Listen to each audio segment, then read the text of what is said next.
Yeah, we straight chillin', serial killing, pre-cold villains on the mic, got you reeling. 5-star rated from the floor to the ceiling. If you catch a 1-star, no time for feelings. And a demon DJ on the ones and twos. By the name Beelzebub, so don't get confused. So grab a seat by the fire, roast them all over two. And prepare to hear the legend of the straight chillin' crew.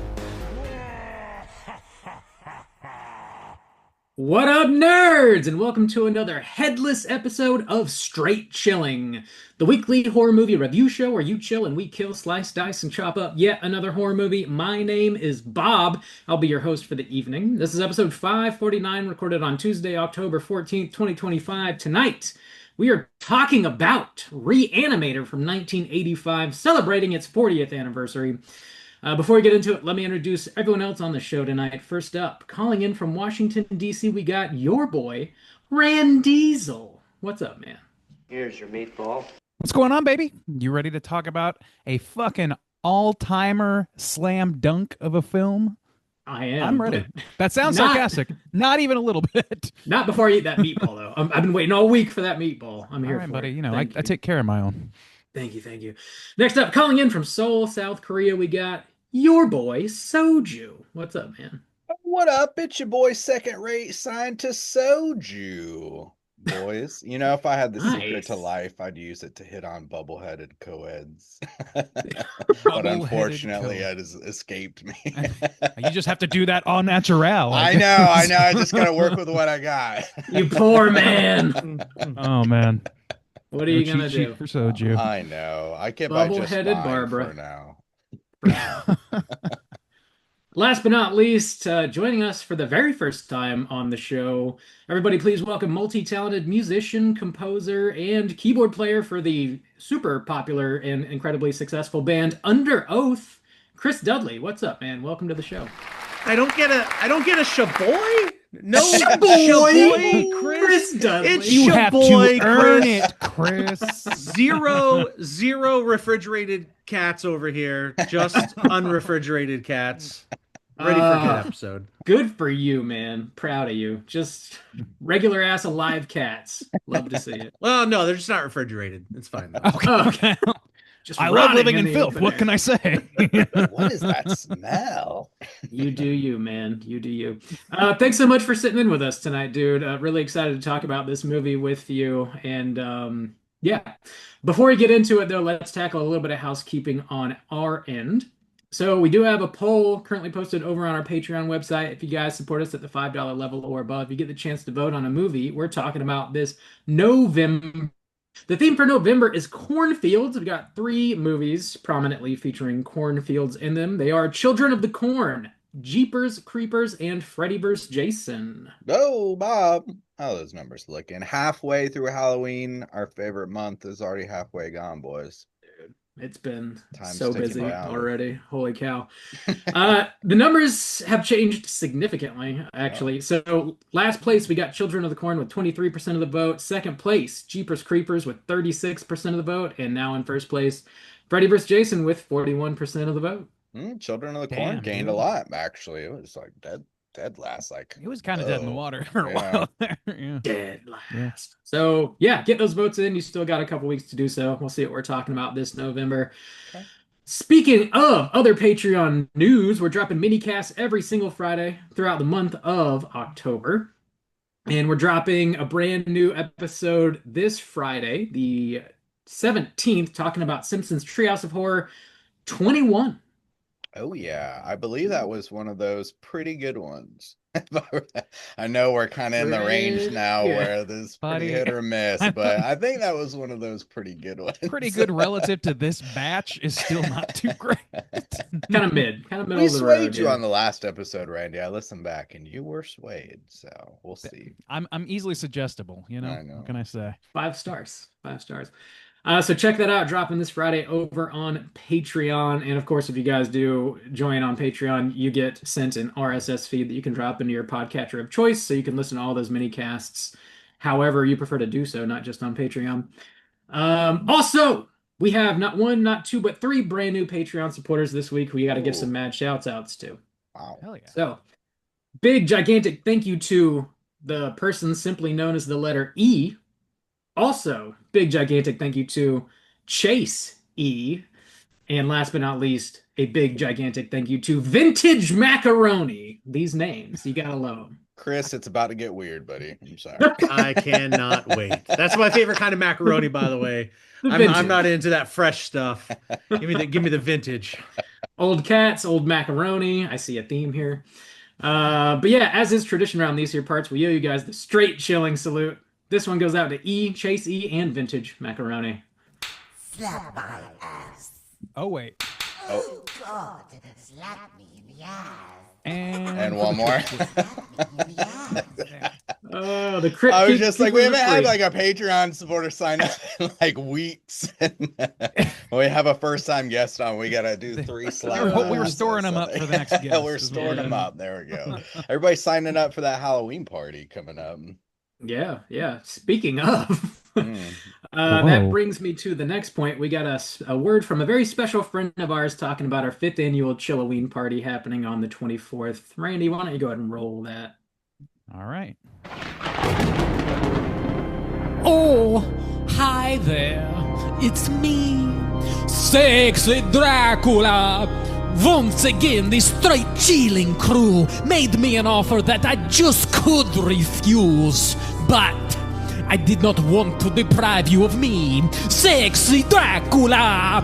So I'm here to tell you about the Straight Chilling's 5th annual Chilloween party on Friday, October 24th, 9 p.m. Eastern Standard Time. There will be a surprise film screening with commentary and drinking game, a costume contest, and horror trivia hosted by everyone's favorite spider monkey, Caitlin from Plug It Up Podcast. All you have to do is sign up on the Straight Chilling Patreon at any level, and you're invited to the sexiest graveyard smash of your life. Be sexy this Halloween season and come chill at Straight Chilling's 5th annual Chilloween party on Friday, October 24th at 9 p.m. Eastern Standard Time. Dost thou want to live chilliciously? Sexy Dracula out!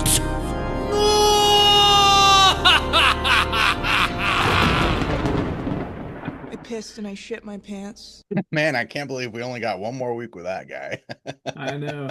Chris, if you can make it through our housekeeping, you're set. I am all I was Now you're I Shaboy. almost couldn't keep it together because all I was thinking was Triumph the Insult comic dog dressed up as Dracula doing that whole thing. And that High mental praise. image is amazing. Nope, that was the real sexy Dracula, as it turns out. Oh, The one and himself. We got him on to one. do, our Yeah, promos. It cost a lot of money to do that. So. That All the Patreon money's Patreon got to go somewhere. As long as you're It's got- keeping it in the pod, that's good. Oh yeah, Right oh, into yeah. sexy Dracula's ample booty hole. All right, let's move on. Yeah. So yeah, that's all the housekeeping I got. Do you guys have anything else you need to plug? I do have a couple things actually. So here in Seoul, we are also getting ready for our yearly Halloween party. So that's going to be Saturday, the 25th, October 25th. We're going to do our regular hosting horror trivia. And Sean is also going to be there from the Dark Side of Soul. And he actually has a new book coming out. So it'll also be the release date of his book. And it's Ghost Stories here in Seoul. And I actually contributed a little bit to that. So I'm super excited for that to come out. Yeah. So this is like his... On my bed. Yes. Don't That's know the how that story, right? applies. Oh, it's The story. Casper. That's your ghost story. Gotcha, yeah. The time you had a girl So on your this bed. this little kid ghost, he's hitting on my friend. But no, so that's coming out. This is like his fourth book, I think. And we're hosting that at the DCC Cafe here in Seoul. And yeah, that's a lot of fun. So everyone come out, dress up in your costumes and play some games, and we'll cap it off with some horror movie trivia that night.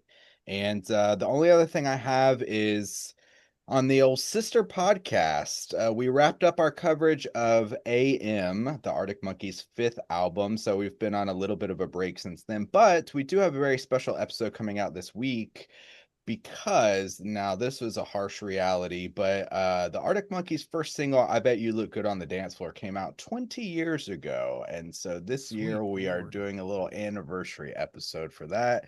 So just let that soak in there, boys. 20-year anniversary. No. So That's yeah, almost twice your age. yeah, I know. We're talking about that over on Don't Believe the Hype. So check that out this week. That's all I got. Yeah, I'm all set. Bob, how's your house looking? Looking squeaky clean. All right. This house is clean. All right, let's get into the main event. We're talking about Re-Animator, and we're kicking it off with the back of the box. What's on the back of the box?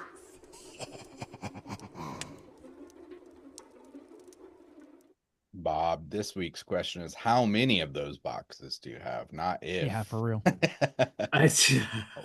Two, just two. Just two, of course. Just I two. mean, a reasonable amount. I think so.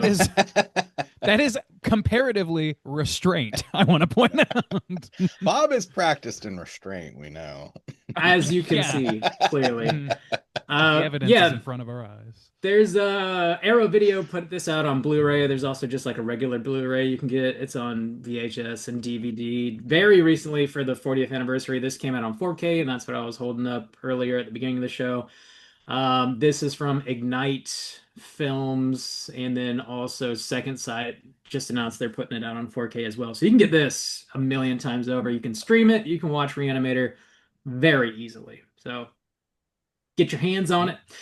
Yeah, 1985, like I said, 40th anniversary. This is rated R with a runtime of an hour and 24 minutes. This was directed by Stuart Gordon, based on a short story from H.P. Lovecraft, and that it was the screenplay was written by Dennis Paoli and William Norris. It stars Jeffrey Combs, Bruce Abbott, Barbara Crampton, a whole host of other lovely folks are in this.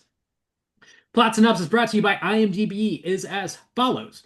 After an odd new medical student arrives on campus, a dedicated local and his girlfriend become involved in bizarre experiments centering around the reanimation of dead tissue. Gentlemen, have we seen this movie before, and would we recommend the folks at home check it out? Chris, why don't you kick us off, man? I'm going to start this by saying that I've been watching horror basically nonstop since I was about 12. And somehow this has been on that list of movies that I had not seen yet. So I decided to lay down last night with my lovely wife and have a viewing of what I understood to be one of the best 80s horror films. And within the first 5 minutes, my wife says, "Hey, do we have to watch this movie?"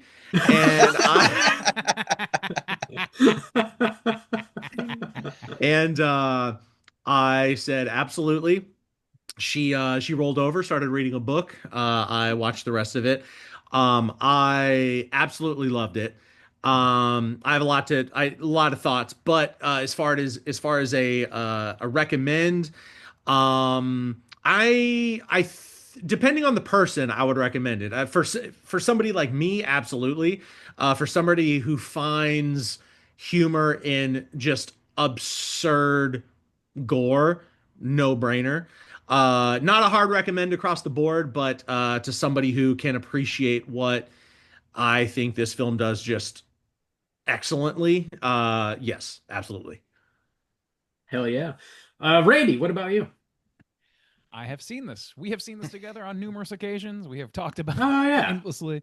Yeah. But yeah, it's a definite recommend for me. But likewise, like general recommend is hard for this one for a number of reasons. But probably the one that sticks out for me is there is just straight up some sexual assault in this that is quite grim, especially in comparison to some of the absolute objective silliness that else happens around it. So like if you're not down for that sort of thing, you're not gonna have a good time. If you're not down for hyper gore, you're not gonna have a good time. If you're not down for a lot of silliness, you're not gonna have the best time. I loved it as well. I still love it, and I think that for the most part, like pretty much anybody who would consider themselves a horror enthusiast, I think should at least check this one out. So yeah, it's a recommend for anybody who checks all those boxes or doesn't check any of those alternate boxes. Right on. Juice, what about you?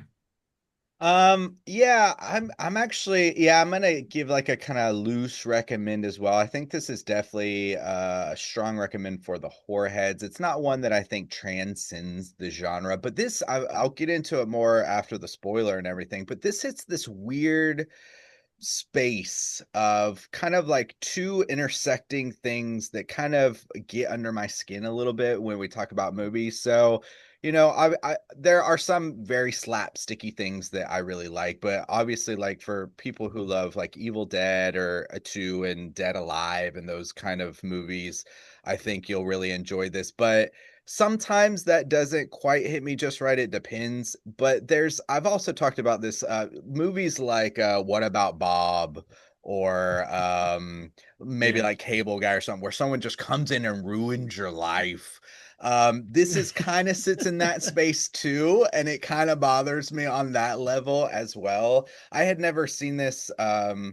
I didn't grow up with this, so I've only seen it when we've talked about it. So in our original episodes from like 11 years ago or something, that was like my first watch. So yeah, watching it again, it was I was kind of like processing that this time of like, what is it about this film that kind of bothers me a little bit? And it's that kind of element. So general recommend for the horror heads, of course.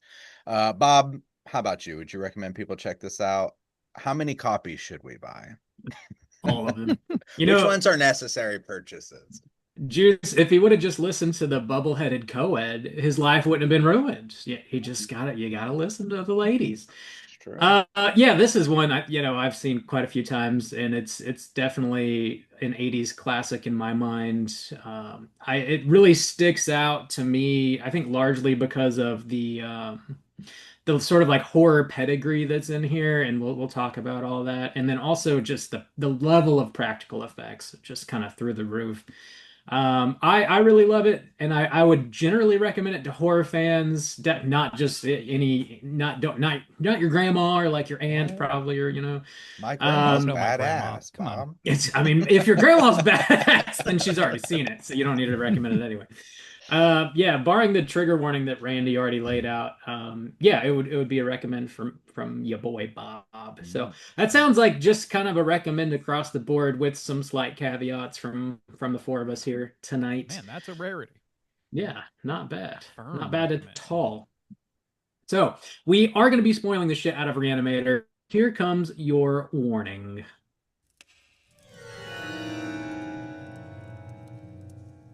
Spoiler warning.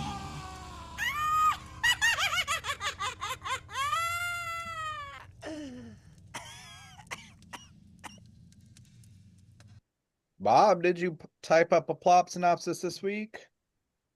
Nah, just skip this week. No, just skip this week only. Rob's Just doing this this from one memory. week. What are you Gotta fucking ask. kidding? No, whatever. You guys know. You guys know what happened. All right. Yeah, I got it typed up. I'll blast through it as quickly as I can. Here we go.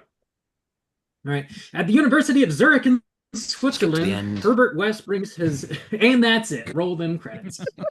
He brings his dead professor, Dr. Hans Gruber, which is a name I think we're all familiar with, back to life. There are rather intense side effects, and Wes ends up having to leave the country. Cut to Herbert arriving at the Miskatonic University in Arkham, Massachusetts. To further his studies, he rents a room from fellow student Dan Kane and converts the basement into his personal lab. Dan comes home to find his cat dead in the refrigerator, and Wes demonstrates the power of his reagent by bringing Dan's cat back to life. Twice. The cat is extremely violent, forcing Dan to kill the cat yet again. Dan's fiance and daughter of Dean Halsey, Megan, walks in as this occurs and is horrified. Dan tries to tell the dean about what West has achieved, and he calls them both madmen and bans them from the school. Dan and West sneak into the school morgue to test the reagent on a cadaver, and it is just as violent as the cat. Dean Halsey walks in and is killed by the reanimated corpse. West kills the corpse but jumps at the chance to reanimate a freshly dead corpse and does so with Dean Halsey's body. Megan yet again walks in on the scene and is horrified. Dr. Halsey's colleague and fellow researcher Dr. Hill puts Halsey's body in a padded room for observation and gives him a lobotomy. During the procedure, he discovers Halsey is actually dead and has been reanimated. Dr. Hill attempts to blackmail West for secrets to his discovery so he can take full. West tricks him into looking into a microscope, and West knocks him out and decapitates him with a shovel. West then reanimates Hill's head and body separately because he's never done parts before. The body knocks West out and takes his head and the reagent notes back to Hill's office. Dr. Hill reveals the laser lobotomies allow him to control other reanimated corpses telepathically. He forces Dr. Halsey to collect his daughter Megan and bring her to him. Megan passes out and awakens to find her naked body strapped to a table in the morgue. Turns out Dr. Hill had an obsession with Megan, and his decapitated body begins to place his severed head between her legs.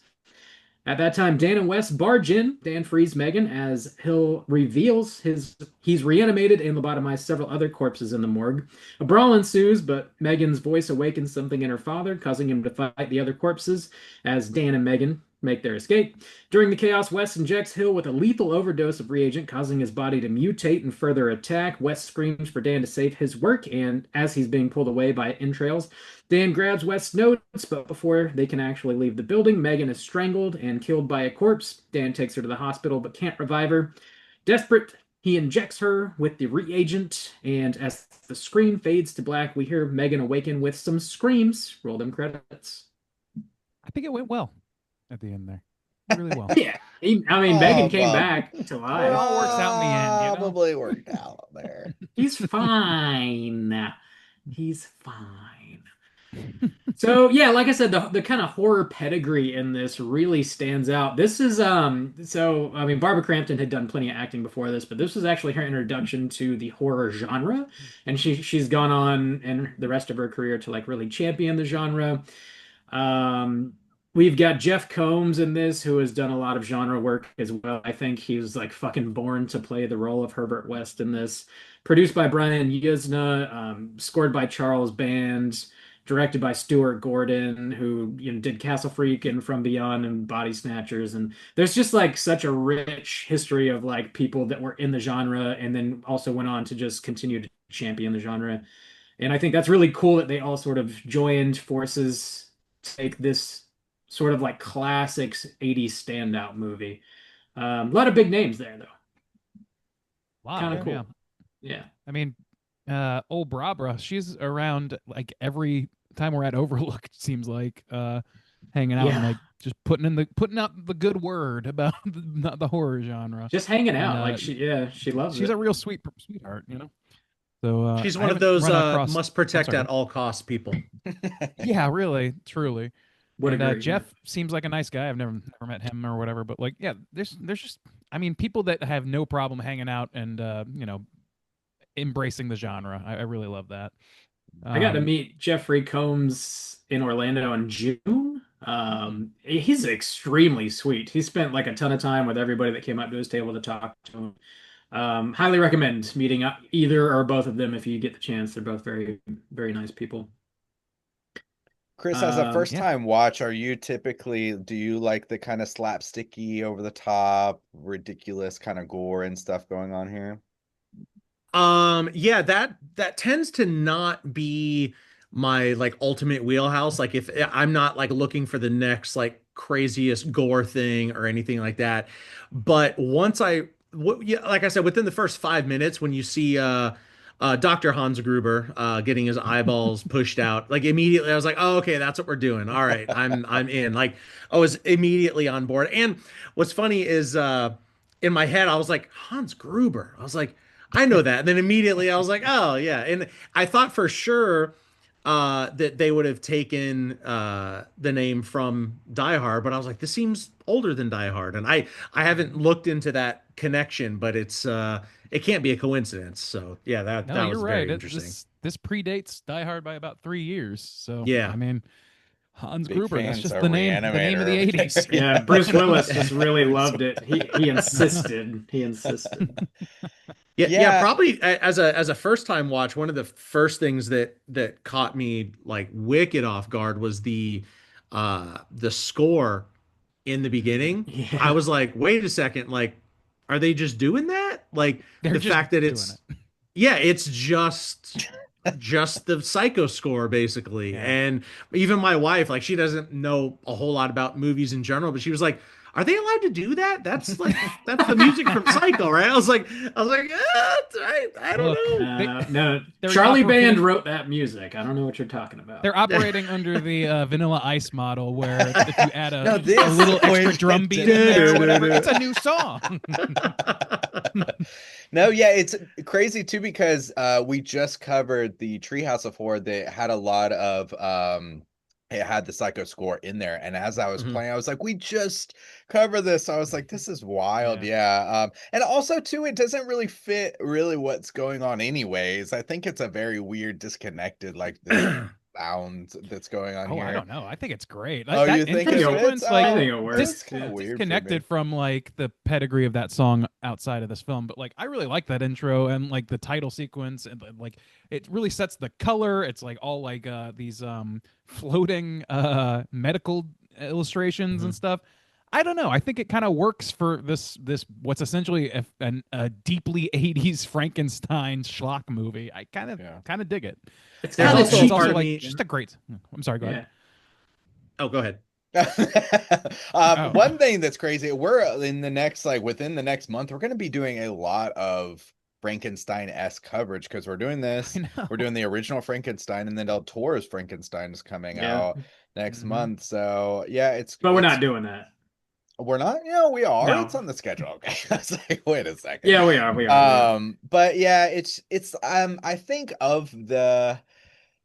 I think of all the kind of Frankenstein-esque things, though. I don't know. This is still one of my least favorite, and I think it's weird. I know it's like a cult classic, but not growing up with it. One of the things that kind of like bothers me is that everyone's such a son of a bitch, and the goofiness is there, but it's not so outrageous. It's like not so completely silly to where like a decent amount of it is not necessarily played straight, but the tone is not so wacky, not even like as wacky as, Evil Dead 2 or Dead Alive gets. I think they still play it like kind of straight, Well, I which think I like in some places, but it's kind of weird.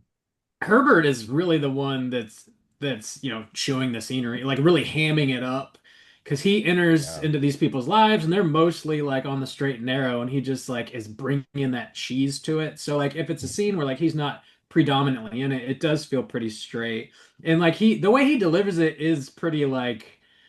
He could go bigger, but he doesn't need to, I don't think. So I get what you're saying. Like the jokes are there, but maybe you're not like getting hit over the head like you would in Evil Dead 2 or Dead Alive or something like it. It's not I that don't big. know. Well, to that point, because like Bruce Campbell's the one who carries like the wackiness of it, but this character is like so he's not supposed to be that way. Like I know he comes off as that way, but the character himself is so like I don't like not straight lace, but he's just like so hyper focused that it's just like the situations that he's in. Whereas like Bruce Campbell is like going fucking wacky and crazy, and this guy is trying to like be the straight scientist and like we I think he's gotta just I goofy in don't a know. Yeah. He's different just way. like a son of a bitch. Yeah, I feel like a lot of it was played for menace when like looking at him, it was almost like, I don't know, man. Like, I mean, you're a little weird, but I don't know if I'm feeling menace from this necessarily. No, The I think pencil he's just supposed snapping to didn't be terrify you. that Yeah, pencil the snapping the pencil way he does it kind of in such a weird like I don't know.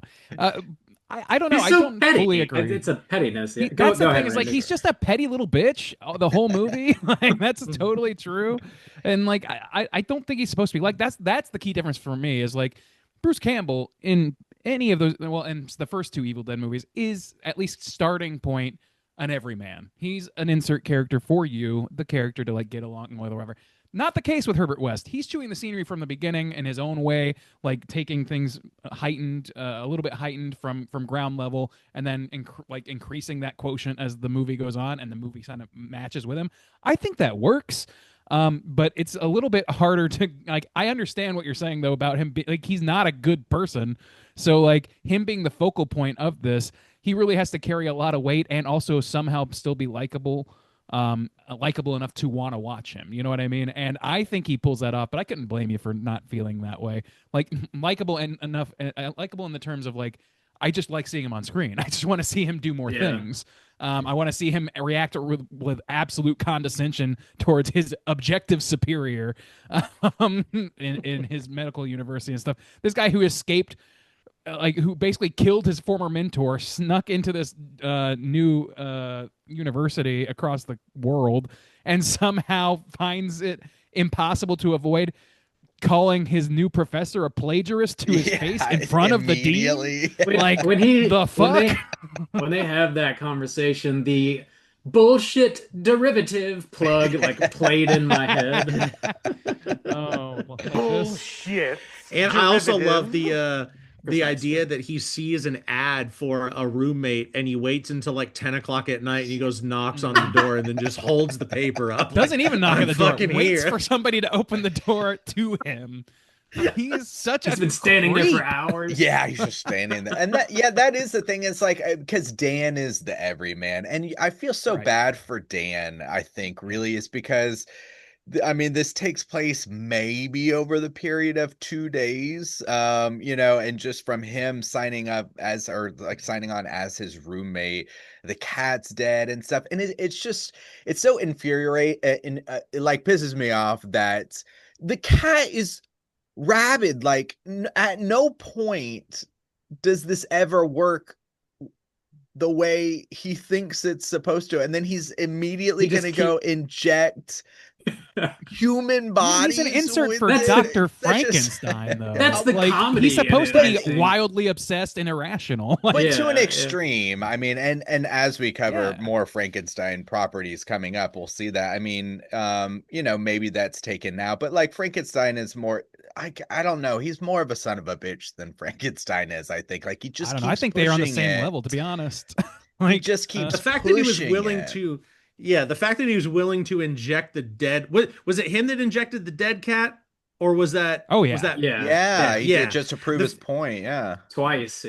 It's like, all right, I'm about to do the worst thing ever just to prove a point. He's so mangled. But the thing is, like, he's not a rational person. He's not a moral person. He is only driven by his egomaniacal like need to be like the smartest guy in the world who conquered death to defeat nature. Like he is that. That's what Dr. Frankenstein's whole thing is. Like, this is just way less romantic, but and it's just way more 80s. Like that's really truly what it is. 80s Frankenstein for sure. Yeah, if you're gonna be a son of a bitch in the 80s, you really got to step up your game and be a real son of a bitch. It's a shocker that he wasn't doing lines the entire movie or some shit. Like, I do think it's really funny. Like as soon as something dies, you're like, oh, he's bringing it back to life, baby. He's gonna do it. Like you just know it's a matter of time. And when he realizes, like after he chops off Hill's head, and you see him set it in the pan, and like the look on his face when he realizes, I'm gonna bring his fucking head back. Like that realization he has is just very funny. That aspect where he puts it on like the paper thing, to keep it. And I will say that's where the also too, I was surprised at how in my mind I knew that the effects were a big part of this.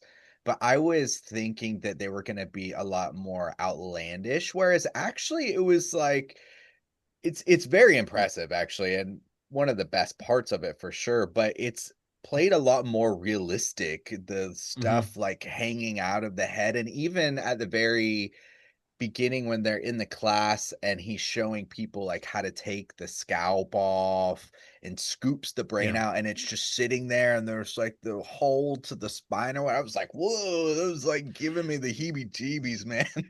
Yeah, and I also feel like they do a really good job in this. There was a couple points, like one when they're in the classroom and he's lifting the head up and he's like cutting behind, like they do a really good job of setting up the gross thing before showing the gross thing. Like there's that moment. There's the moment when uh they're fighting one of the reanimated corpses and he ends up going through the guy's back, but like he holds the drill up first to the camera. Is like, okay, and then he walks toward the camera and you're like, oh, like plenty of those moments where you're just like, oh no, don't do that.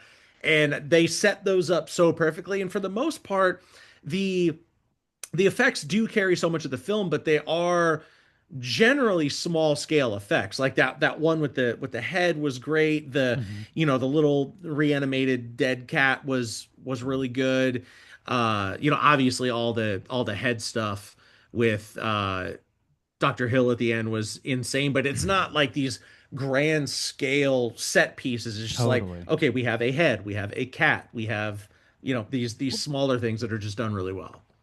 I couldn't agree more. Like that's one of the things that makes the effects stand out. It's that it's not the bombastic nature of what is happening on screen for most of it, or what the effect is supposed to be. It's the effectiveness of whatever effect they happen to be showing. So like little things that I noticed that just make me fall in love with this is like, for example, the one thing I always go back to is that first body that they reanimate. When he comes back to life and he stands up, you can see like the bruising and pooling on the back of his body from laying in that one position for however long. Like little things like that.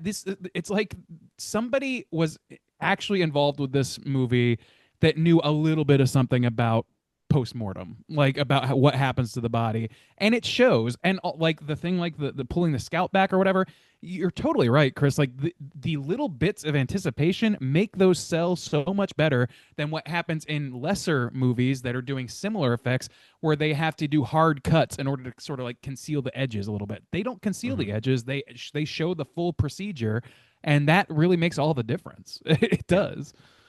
There's another kind of bizarre coincidence with like this and like classic 80s action movies. The first reanimated corpse, well, I guess the second, not the doctor at the very beginning, but the one that they go find in the morgue and bring him back to life. That guy, that the dude that was playing that dead person in the morgue is Arnold Schwarzenegger's like body double in a ton of 80s nice. action horror movies, including Terminator.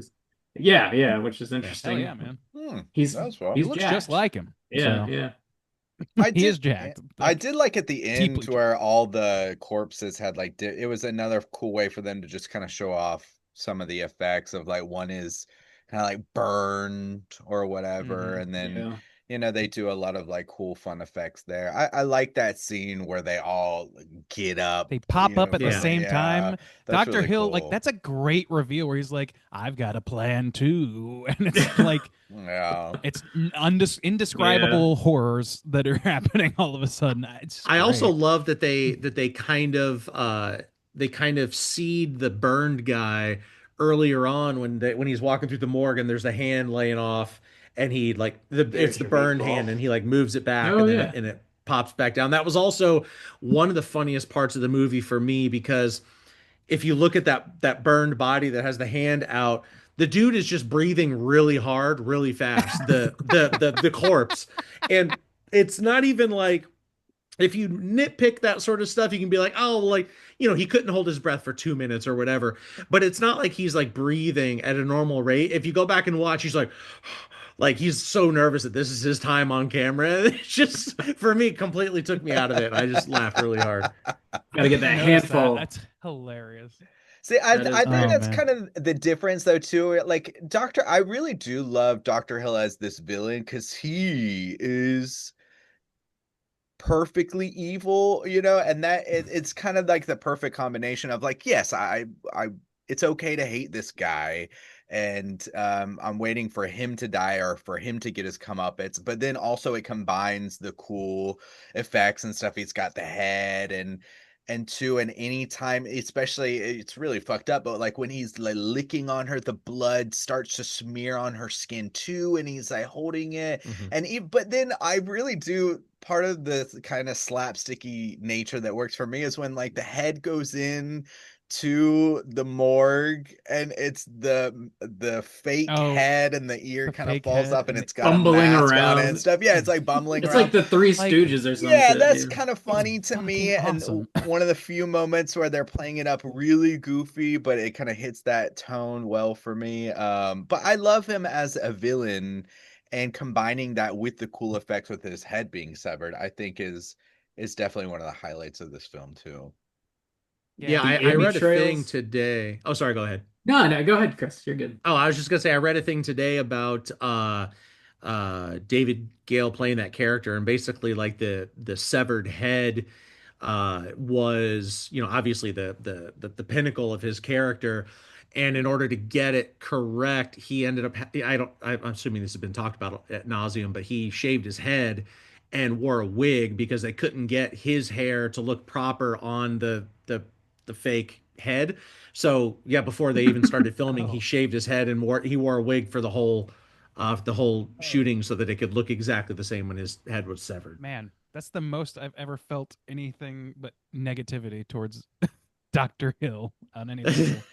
Um, he's such a repugnant piece of shit, and it takes a lot to top fucking Herbert West in this movie in terms of being a piece of shit. But he's just like he's Dr. West with like knowingly and completely embracing his lack of scruples and lack of principle, and just like same level of ambition, not enough brilliance, so just conniving theft. I don't know. They really set Yeah. him up perfectly, and then he does all the shit he does, and it just reveals that stuff blatantly and makes it like it's just great. He's a really solid villain. Could have done without the stuff with Barbara Crampton. Ultimately, I don't know what that like narratively. I don't know what that totally serves. Like even his like a pre-existing obsession with her or whatever. It doesn't seem like that has any bearing on anything except to make her something like make her a body to exploit like basically later in the film, which is a shame, because like I really love Barbara Crampton. I think she does a decent job with the rest of the film. She is the voice of reason for a while, but like that creates tension between him and Dr. Kane, Dan Kane, and I don't like they don't really play with that at all. It's all about his rivalry with West. So why is like Yeah. his obsession with Dan's girlfriend hyper relevant? I feel like I don't know. It feels kind of I think backwards to he's me, just but a creeper. It just makes him even easier to it hate. Like does. there's that weird scene where he's having dinner, where Hill and Megan's dad, the dean, are having dinner, and then Halsey. Megan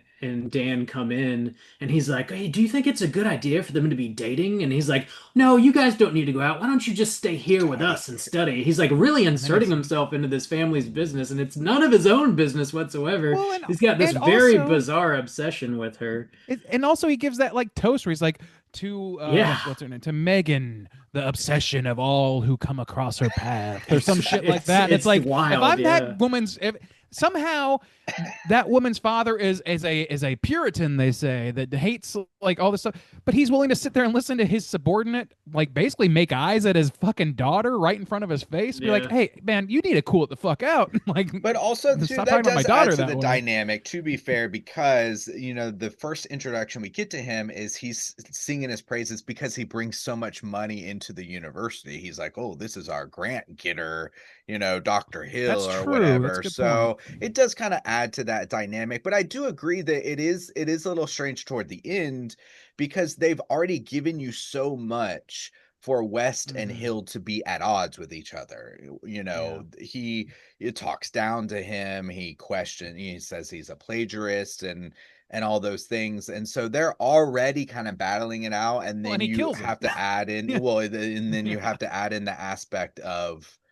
Kane too, which yeah, just kind of throws it off. It is quite unnecessary, and it feels like one of those, unfortunately, it does feel like one of those um living in the moment kind of times, like, oh, this is what's hot in the Like a 80s. product of You its got to throw time. the Yeah. nudity in Yeah. there, the Yeah. Oh corpsman of yeah, it people want to all. see And yeah, TNA, so we're gonna put so it in here. Yeah, yeah. it does. Yeah, It- I will say as a first time watch, like that whole section, like when she's on the table, it seemed to kind of come out of left field. I was like, wait, what are they doing and why? And like it just it seemed like a just kind of like a flex of like, all right, now watch what we're gonna do, And it's like, oh, you don't think we'll do this? We'll do it. Like narratively, I was like, yeah, I get that he made some like creepy things, some creepy comments toward her, but that seemed to not really make a whole lot of sense. It But didn't. It just didn't feel earned, right? Like, no, not at all. And I did read that a bunch of the cast apparently had commented on the fact that Stuart Gordon's wife had divorced him like pretty quickly after she saw the film, and they had said that they thought that was part of it, Mhm. I could which believe is that. I mean, yeah, weird, Yeah. man. I don't know.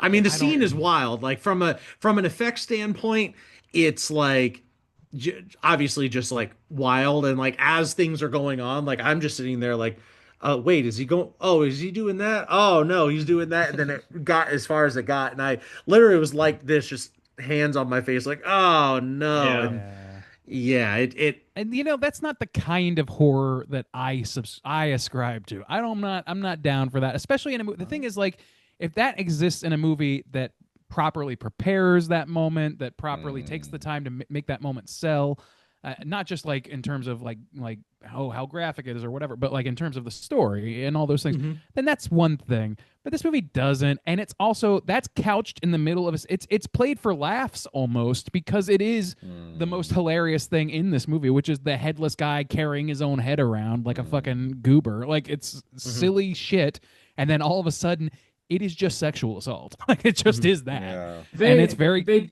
upsetting do in a have way that's another not horrific to me. they do have another scene where like they're going through the Megan's file that Hill has and they find like a locket of her hair. So I mean they do build up to it to in some way. And there was also some stuff that was removed from the movie where they were going to have several scenes with Hill sort of using his telepathy on people that he had not lobotomized, and they kind of got rid of that stuff. And there's another sequence in the movie that's where you can tell that that's what's supposed to be happening in the scene, but they don't actually explain it at all. Where Hill goes down to the basement and he's talking to Wes and he's like, "You will give me your research." And then he just does. He just gives him everything. And he's got these like weird big eyes, like, and it's just kind of a bizarre moment that I think is left over from all that telepathy stuff that they ended up largely removing from the movie. So I think if they left that That's stuff in, it probably would have ramped up to that moment a little better. But like I I think do that would make get it what you're worse, saying though. honestly. It is jarring. Oh, okay. I hear what you're saying, but I think it would make it worse because like then okay, to put myself in the mind of this headless rapist for a second. Um Well, Okay. if you can control people's actions with your mind, he's just letting this woman scream in objective terror as he's doing the worst imaginable shit to her. I think that makes it much worse. well, I I don't know. think It that's makes it another thing, as a viewer, certainly. I mentioned it at the beginning too, but it's this aspect too. It's because the tone, sometimes the tone sits in a weird place for me because with yes, West is always kind of over the top, even though his demeanor as a character is a little off. Like I said, he's not the wacky Bruce Campbell in that sense, but I really feel bad for Megan because throughout the film, Yeah. she's mourning her father, for instance, and she's just like, "Oh, daddy," and like, "Oh my God, my father's dead," and all of these terrible things keep happening to her, and then it just comes to the point to where she's literally just dragged down into a basement and assaulted in that way, and I think it feels like fucking mean throughout. Like the movie, It it just is. keeps pushing It where it's is. like, oh, we're gonna be doing this wacky kind of stuff. But for Megan, none of it's wacky. It's just mean and fucking gets worse and worse and worse. And then it Here's the comes to this thing. place. And I'm like, God damn, dude, I feel terrible for She Megan. is like, we've talked about the woman in the fridge before. She is definitively that character. She's the character that is there to make you like her, that is a love interest to somebody that you are meant to be a central figure of the story that you're supposed to care about. And then she's supposed to have tragic, horrible, fucked up things happen to her so that you can feel something. Regardless of whether or not she was like a fully realized character, or like if she was given a real chance or given agency of any kind, that's what she's there to do, is to make you feel bad. And it's a cheap way of getting that done. And like, honestly, I can overlook a lot of that for a silly schlocky movie. But when you kind of cross that exploitation line for me, that's when it becomes like, I don't want this part of it. And Yeah. I have to make, because I do still love this movie a whole lot. Like, I really like have to carve that whole thing out and call it like, this is the section that we don't approve of. It's the truth. Like the way that she's written is not great. She performs it well, and like, she's the voice of reason. That's the only like Yeah, so she's the only character smart trait I one can in give the her. movie. Like Yeah. she Yeah, like, immediately knows what's going on. So I mean, at least I mean, she's not just there for the molestation, but I mean, she is, but like, a voice of reason can come from fucking anywhere, and it doesn't require somebody who gets sexual assaulted and then like horribly murdered. Like, I don't know, she's kind of the heart of the film and also a non-entity at the same time. And I think narratively, that's kind of a problem for a movie, when a movie goes as dark as that goes. When it stays light, I can be fine with it. It can be cartoonish, that's fine. It's just the crossing of that threshold that makes it a little bit problematic for me. Yeah. You know cool. what What was else you want to talk about? there was another Yeah, let's funny talk about the moment about non-horrible the things about this movie. it was just so this is where I thought they could have like played it up a lit for the goofy tone a little bit more, is the guard who is in the basement, because at one point he's just reading like a nudie mag and he's Oh, like, yeah. oh, it's break time to go take a break. And I'm like, God damn, dude, like what? Like, He I was just love going to him, smoke a like, cigarette. oh yeah, of course.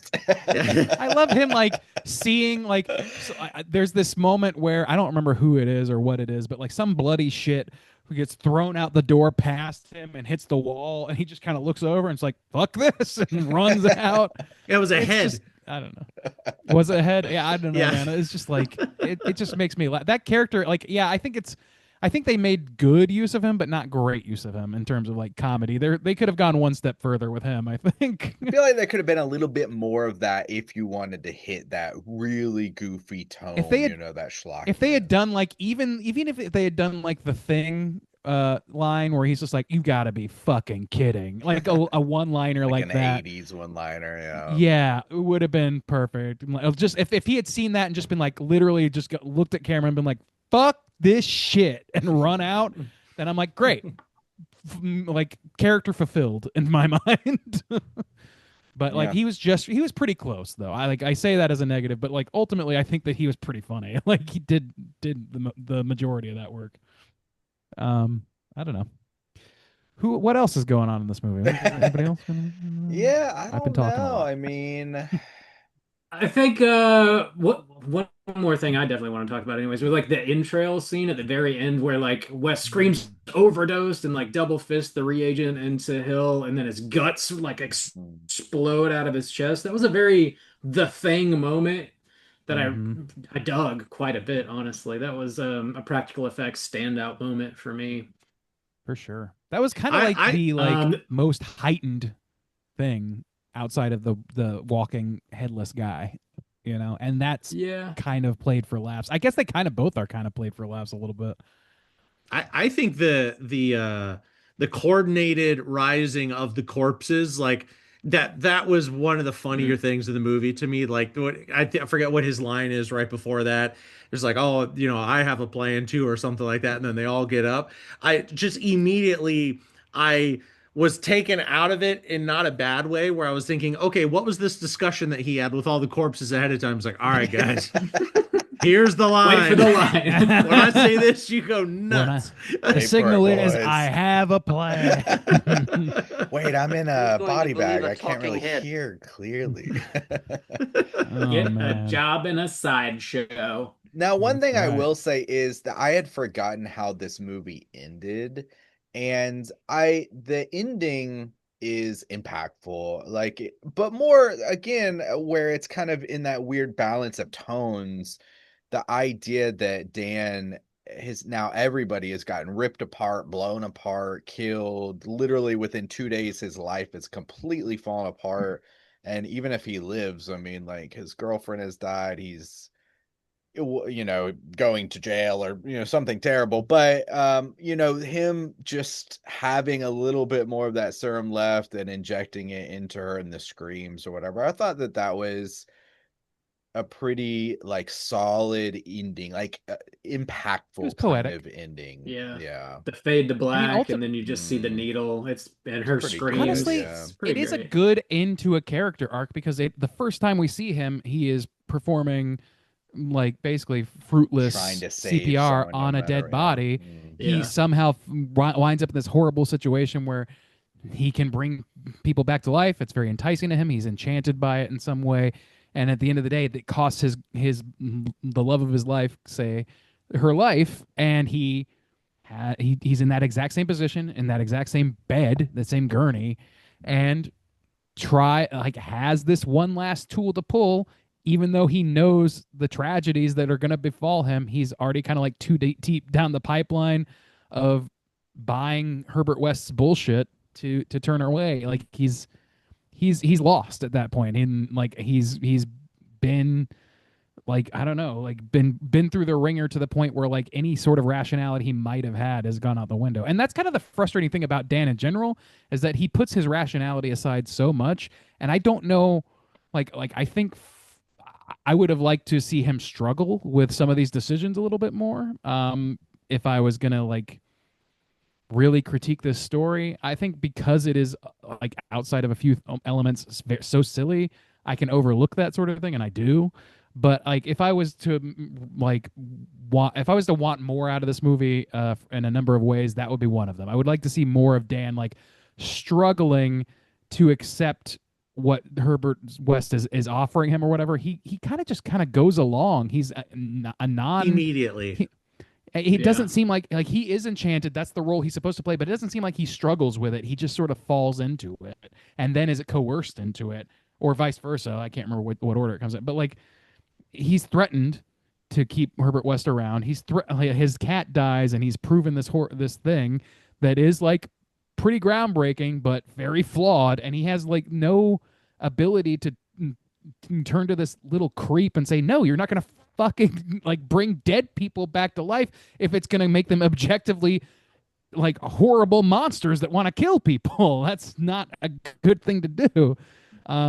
I don't know. I would have liked The a little bit idea more of of Dan. escaping, death is something that I think everybody For a on some doctor? level can get behind. Yeah, I mean, just your own Yeah. mortality. Yeah, absolutely. But I do like that it's set up like you were highlighting the very first scene and the very last scene, the beginning of the movie when he's doing CPR endlessly because he cannot accept the loss of life, which is the point of the movie. The nurse next to him says like keeps telling him to stop performing CPR and he just won't. She's like, a good doctor always knows when to stop. And at the end of the movie, he does stop CPR and then whips that needle out. So he's like he didn't want to stop then, he won't stop now. So like that's always kind of been in him, and I think that's just a very human thing to like obviously Totally. fear death and want to escape it. So like There's I fucking get that he weirdos. goes along with it, but like it is, you do have to, suspend your disbelief a little bit because he's seen the horrific outcomes of Yeah, what that this that was reagent does. yeah, that was probably the thing that struck me the weirdest about the end is he knows beyond a shadow of a doubt that he is not getting her back. Like really all he's wanting to see is her body move again. Like because he's Yeah. seen it how many times now that once you get injected, you're moving, you're half conscious, but there's it's not that person or that cat. And the idea that he's like, all right, this is going to be the thing, unless he, yeah, I don't know, that logic just seemed really weird. I was almost Right. like like disappointed that he would do that to her. You know, I'm like, Yeah. oh, like I thought you loved her. Like you're gonna do this But to that's her. the thing Like is like maybe that's what it is like we don't see him turn like his sanity. I feel like in order to justify that very poetic and I think like interesting ending to that character, I would like to see him lose more of Break. himself. And they do a little bit of that. He Yeah, breaks that's a little true. bit, but I feel like they don't like either it's because his performance is more subdued than everything else that's happening around him, or it's because the he isn't given enough time to do it. For whatever reason, it seems like an afterthought and Mhm. then that happens and it doesn't feel justified. If I was to take his character arc and just watch that minus everything else and just watch what happens to him, maybe it would be a little different. I don't think it would be better, obviously, but it's just like it just seems like there's not enough meat to really justify what they're doing at the end, and it's a feeling based thing where I just wish there was a little bit more to get us there. That's it. Just yeah, and go not watch to Frankenstein. yes. Yes. Yeah, and I don't want to spoil or the sequel or jump off of this one, but just in that aspect, I haven't seen it. Does it pick up on this? Like what happens to her in the sequel or no? I actually haven't seen the sequel. Bob, I'm I sure haven't you seen it in a own while, 10 Bob. copies of Yeah. it. Yeah, I don't it's remember a what happens to Barbara. Bride of Re-Animator. I can't remember if Mm. the bride is Barbara or if it's a different woman. No, it's a different woman. It's definitely, Oh. sorry, I meant Megan. I know it's a different actress playing the character. I don't know if Oh, it's the same character of I feel Megan like or if maybe it's it's someone her different. heart or something like that. That might be it. Yeah, because Okay. it is more of like an assemblage of parts Mhm. as opposed to one Okay, body. okay. I would say if you enjoyed the first one, it's definitely worth a gander. It's very heavy on the practical effects again. It's got some wild stuff in it. It's Yeah, I don't want to spoil thinner it. on the plot and more heavy on the practical effects. So if you're into that kind of thing, then yeah. Is it But if goofier? yeah, it's Yeah. goofier. It's Okay. also like it is still like pretty like heartbreaking at the end of it. Mm. Come to think of it, but Yeah. I need to it's rewatch this movie. it's worth a gander Yeah. if you enjoyed this, I would say. Um, Fellas, is there anything else we would like to discuss before we go ahead and rate this movie? No. All right. All right. Let's go ahead and do it. Out of 5, Chris, why don't you kick us off, man? How do you feel about Re-Animator? I'm doing a solid 3.5 on my end for just practical gore, fun, ridiculousness, understanding what it is, and also recognizing that if I had grown up on this movie and I had seen it way younger, my score would probably be way higher. Giving myself that, but I'm saying 3.5. A respectable 3.5 from Chris. Rand Diesel, how do you feel? Well, I am the case study of the guy that kind of grew up on this movie. So, yeah, I looked back and we have reviewed this before in our earlier years, in our early run, and I gave this a 3.5. I don't think that's sufficient for my affection towards this movie anymore. Surprised, It's only honestly, by grown that. with time. Yeah, me too, honestly. I was a little bit surprised, but I was trying to be objective, and I'm just past that. Objectivity's for the birds. After 11, no, 12 years. I mean, Yeah, it is your score, Listen. nobody else's. So I'm gonna play it loose. I'm loose. So, like, I I'm think that this sued. movie. I think this movie is like it's just one of my go-to films for like schlock silliness, and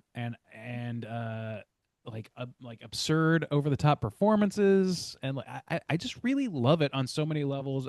I've spent a lot of this episode critiquing it, trying to be fair about that, but when it comes right down to it, I just have such affection for this movie, that despite its flaws, and there are a few, I just really love it. I just think that it scratches so many itches. It gives cool practical effects that is well considered. That I'm sorry, that are well considered, in terms of like physiology and like prep. Like all these positives that we talked about are true. I think the score is cool. I think that the movie just never relents. It is always moving, and always keeping me engaged. Fucking Herbert West, goddamn Jeffrey Combs is so magnetic to watch. He is so fun to watch him just be a petty little bitch to everybody. He's what the modern era might call the young children now refer to as cunty. to a lot of people. And I find that The new really term. fun to watch. Oh yeah, that's pretty fresh. Yes. I love The kids sniveling came up with too. it. Sniveling is so great. Well, I don't know. Sniveling implies patheticness, and I feel like this dude is way too smug to be that pathetic. I don't know. We'll get to that. But ultimately, I just really love watching this in spite of all of its flaws. It's got a huge place in my heart. So I'm going to give it a 4.5, and I'm going to ride with that. Riding with a 4.5 from Rand Diesel. Juice, how do you feel? Yeah, I didn't grow up with this, and I totally get why it's a cult classic, and I appreciate a lot of things about it. But it's not like, even though we covered it early on, I think maybe I'd seen this one other time, so this is probably my third watch. And I never really craved to watch it. I do remember that first time watch, that the Barbara Crampton scene like really sticking out in my mind, and like really leaving kind of like a bad spot in my mind. But watching it this time and knowing it was coming up, I did really, the effects carry a lot of the weight. West is not as endearing to me, like even like entertaining to watch, but it is a good performance. And I like the ending around this time because it was just more tragic and poetic. And I just felt like this time around, I was like, the tones are really uh, a little off balance for me. Everyone talks about how silly and goofy this movie is, but I almost was like wanting more. Like, so at times it was almost too heavy for me, or the things that they were playing with were like too serious in some ways, and I wanted it to be a little bit more goofy to justify some of these things that they were doing. But overall, it just still like, it was, I would say it's a more positive watch. This is probably my most positive watch that I've had of it, and really being able to think about those aspects. So I'm actually going to echo Chris and say I'm going to give it a 3.5 as well. That matches your Robert, previous score. Did you know was that? it? Yeah, I'm kind of surprised by that. I thought it'd be lower, honestly. I kind of did too. Robert, how you feeling out of 5? Oh, hello. Um, yeah, so this is, I mean, I wanted to revisit this one specifically for the 40th anniversary, and also it's like sort of one of our lost episodes. We had talked about it 11, 12 years ago, a long time ago. So I thought it'd be worth discussing again and revisiting and reanalyzing. And it sounds like we had a lot of the same feelings. Maybe some things have changed.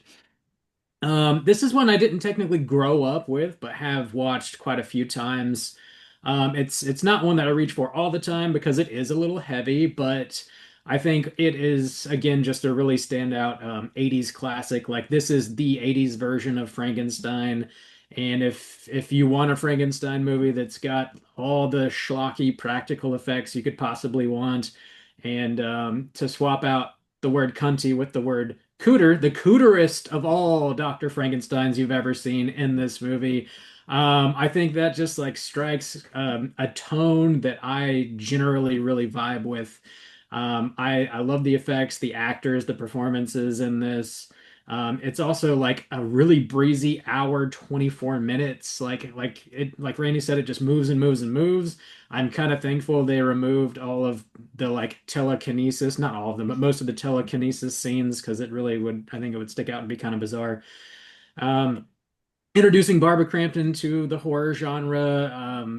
Jeff Combs just like with his like one-liners are just absolutely ridiculous in this movie. They crack me up consistently. Like the I gave him life at the very beginning of the movie. The way he says that shit.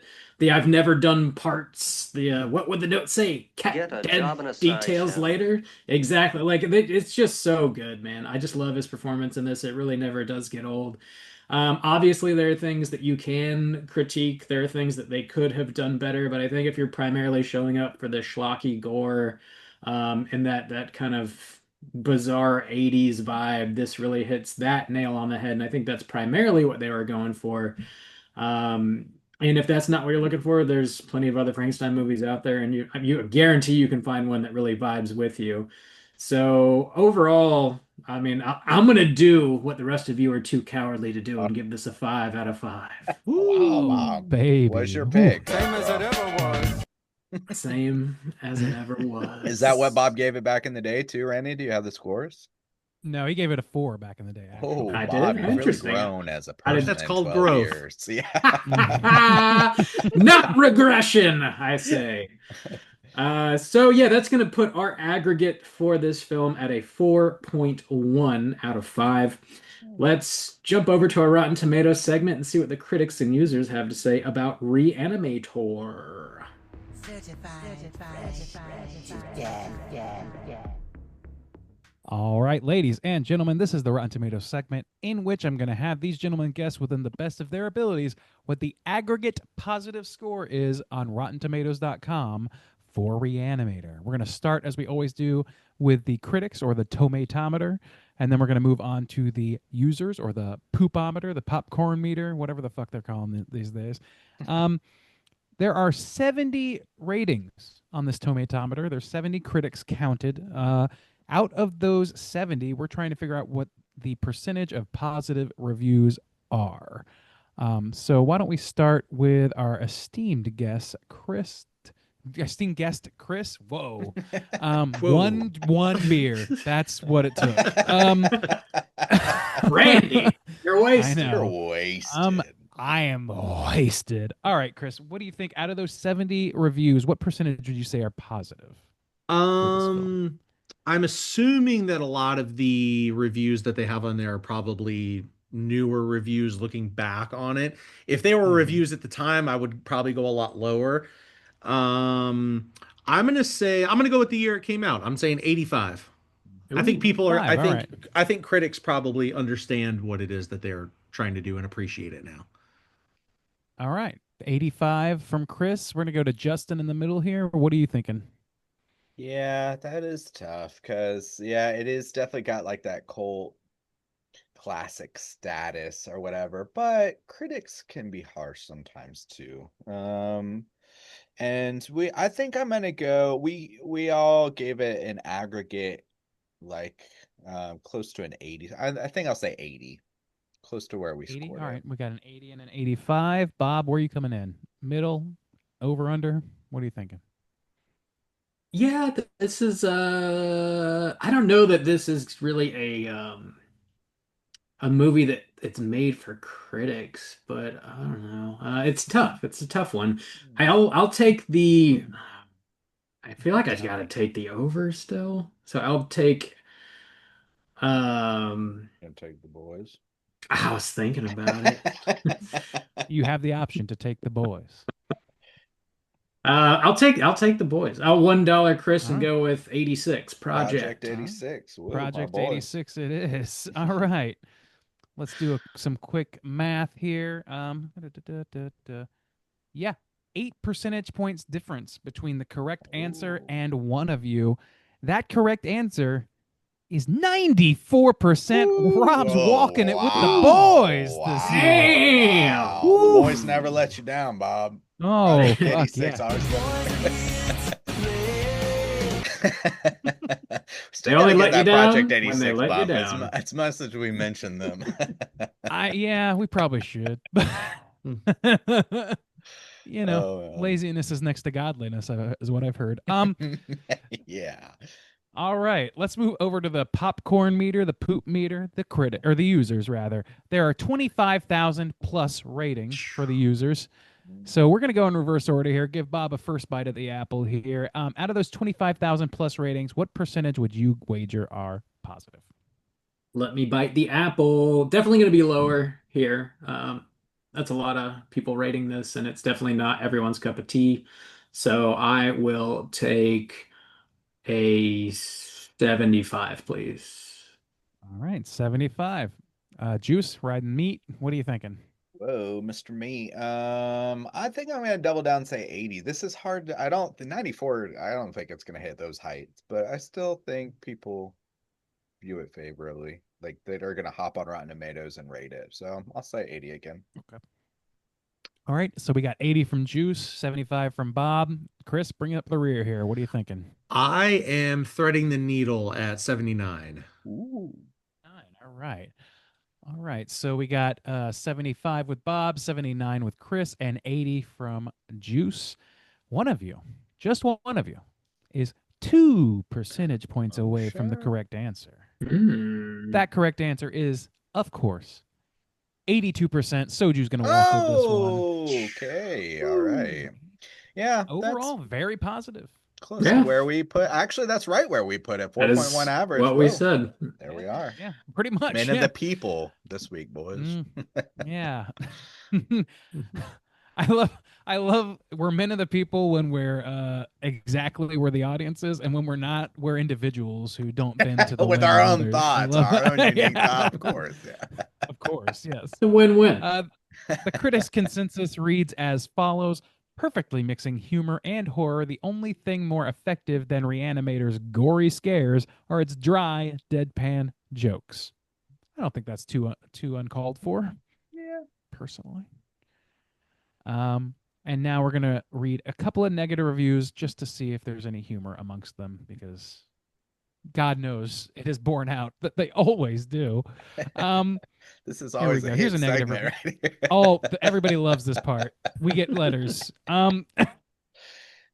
Negative review number 1. It's the kind of flat-footed stuff that gives garbage a bad name. Damn. Flat-footed. Flat-footed. No Like better it's not fit description for of the army. this Like- movie. This not too bad. film is flat-footed. Did you know that? All right, one more. Because Re-Animator is so poorly acted and directed by Stuart Gordon, whose first film this is, there is no tension to break, so the gruesome scenes are just clinical and dull. Well, if I may, maybe somebody who ends a sentence on a preposition shouldn't be complaining about people's people's Got him. work. Pinky's out, boys. Got him. You know what I am God, saying? is that? Professor Oh, Randy. Little daddy. Randy, you sound, as the kids say, cunty. It's a pretty Very fresh new disappointed in term you. I heard. Oh man, the kids, they're really inventive. They can bring up these things that no one's ever seen or heard of before. Yeah, I think that'll do it for our Rotten Tomatoes segment. Bob, I don't know if there's any trivia left. I know you worked in a bit of it. I got a few more things to talk about, so let's do it. All right. It's totally time for trivia. Trivia. Yeah, there's like an endless amount of trivia on this, but I try to just cherry pick a handful of things here. As like I mentioned at the top, this is very loosely adapted from H.P. Lovecraft's Herbert West Re-Animator. It was originally devised by Stuart Gordon as a theatrical stage production, and then later a half-hour television pilot, and then the television script was eventually revised to become this feature-length film. Sorry, the television script. Yeah, it started as a television pilot, and then they wow. decided to not make a TV show, and then made this movie out of it. I think they Oh, made some very best. decisive decisions about that based on what is in this film. It was I on would say so. Cinemax. Yes. It's not TV, Bob. It's HBO. Okay. It's home box office. So allegedly, your boy David Bowie worked with cinematographer Mac Allberg on the second greatest story ever told, parts 1 and 2 from 1991. During filming, Bowie found out that Allberg had shot Re-Animator. He excitedly ran up and asked if it was true. Allberg said it was, and Bowie said, "That is my favorite film." Wow. Bowie's such, man, what a G. Love that guy. What a proper A G a for real gentleman. G. The kids say He's a that. capital I heard, G. too. The kids taught me that. The kids, they You're say so it. old, Randy. They come up with all these things. It's crazy.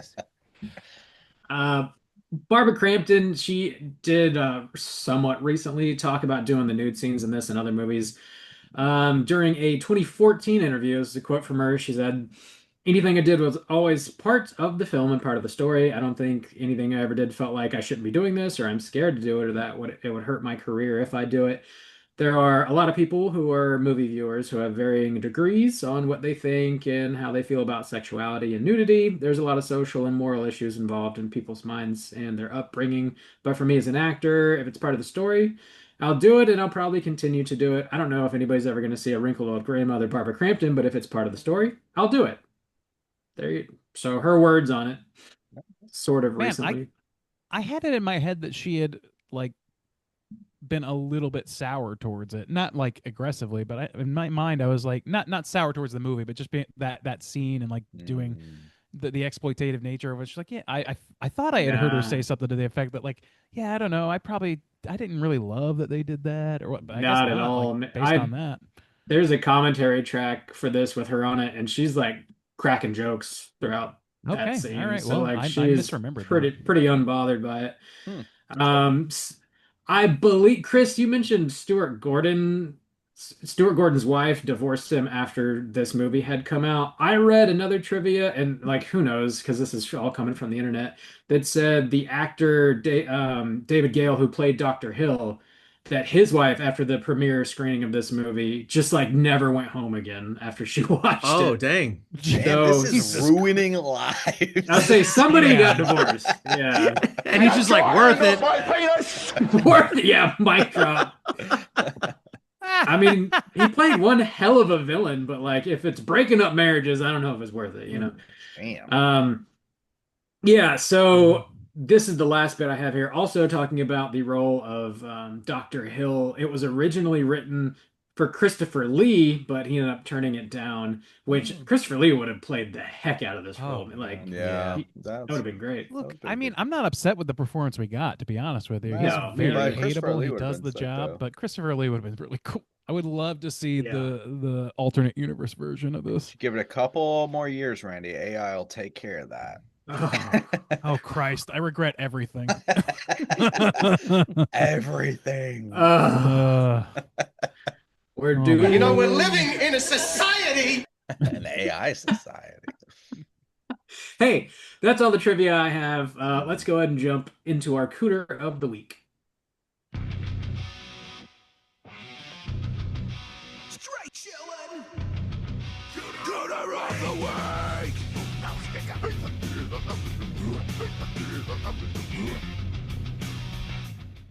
Juice, would you kindly explain precisely what a cooter is and why we hunt them? Oh, Bob, it would be my pleasure. Cooter is a character type and a straight chillin' exclusive. This is what we really bring to the table here. TM.